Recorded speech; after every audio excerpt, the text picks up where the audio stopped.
You know, we hear about all this rioting and everything from the left in America, and there's millions of people, so says the mainstream press. I would question their numbers, but in any event, there's millions of people, and they're saying Trump is bad, and this is like a day after, and a 2-day after period, and a 3-day period, blah, blah, blah, and it continues to go on. I wanted to share a picture with you. This is a photo of all the conservatives rioting and destroying businesses like the left is doing now.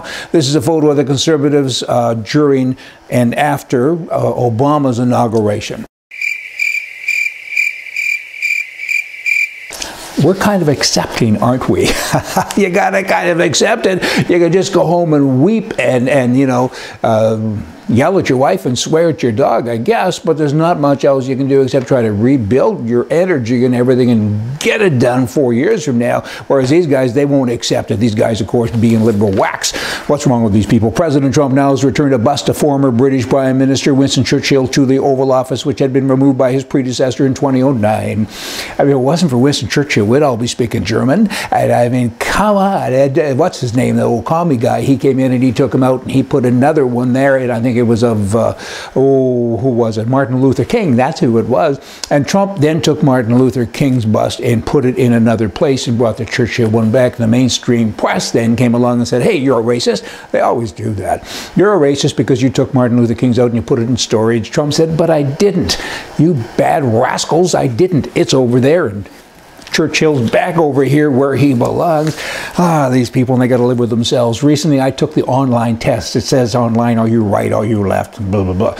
And I took it, and all the machines blew up. Okay, there were sparks going everywhere. And I said, you're right, John Wayne. And I said, but I already know that. But I took your dumb little quiz anyway. It was all right, I guess. But I mean, I guess a lot of guessing going on. I don't have to guess. I know. I'm kind of a right-wing guy. The leaders of sanctuary cities, these are jurisdictions now that Trump says have caused immeasurable harm to the American people and to the very fabric of our republic because they're harboring criminals. And you have mayors of huge cities like New York and Los Angeles and other places saying, we're not going to obey the law.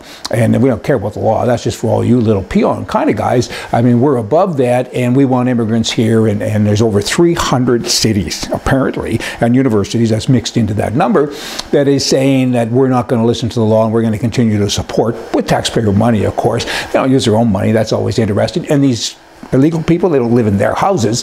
That's interesting too, but these are left-wing whacks, okay? And I think Trump should go in and take these mayors. He's saying he's going to cut off funding. I'd do more than cut off funding. I'd cut their heads off. But I would certainly put them so far in prison, you'd have to feed them with a slingshot. Is there any piece of it illegal or any part that you don't understand? These are lawmakers of the country. How can you have any respect? It doesn't mean you have to agree with what they say or with what Trump says. A law is a law. If you don't agree with the law, have the law changed. Take your little signs and all your little protest stuff and all that energy that you seem to have to do goofy things and protest against a law like this. Don't break the bloody law, for heaven's sakes. And then the New York mayor goes on to say, we will not be bullied. Will we not be bullied? Go to bloody jail. Good grief. President Trump, just the other day, he was out with the Coast Guard and off the coast out of Los Angeles and having a tour of the coast of California. And he saw this little rowboat coming along. There was 4 men in it. He waited until they got closer and closer. And finally, they got close enough. He recognized them as being 4 Mexicans. And they had guns and they were waving the guns. And he said, what are you doing?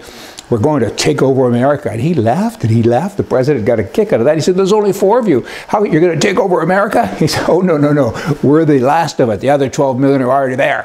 Hey, y'all, come back tomorrow. We're going to vote for you from the right. See ya.